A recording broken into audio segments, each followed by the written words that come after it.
Today we're gonna talk about the reasons why Soda Stereo was so popular in the 80s and the 90s, especially as I said before in the 90s, and how they managed to rise to a fame first on their home country in Argentina and later across obviously Hispanic speaking countries.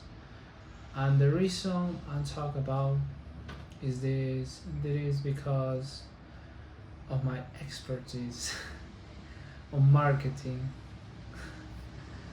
On my expertise on marketing, I'm going to say very honest.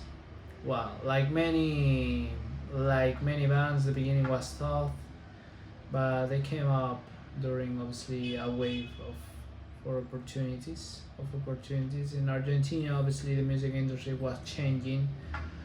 At the time, the country had conflicted with the UK, obviously with the war. So the English language was banned on the national radios. So this led to a demand, obviously, for a national music talent, for obviously for finding a music talent. And so instead of COVID and the attention of Rodriguez Ares, a record label, I'm gonna say that saw potential and produced them to the first album, Soda Stereo, called the same, and it was heavily inspired by the new wave, like movements, especially bands like for the police especially, to promote it, and they performed in bars and nightclubs.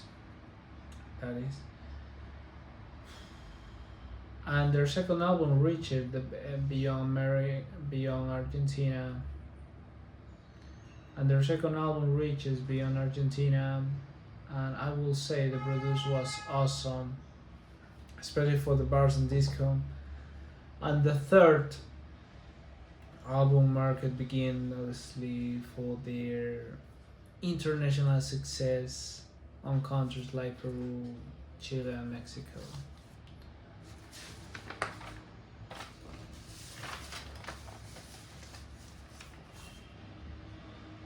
The key to their growth was being able and adaptable, playing both large and small venues, and always being present on the radio, which was crucial for visibility.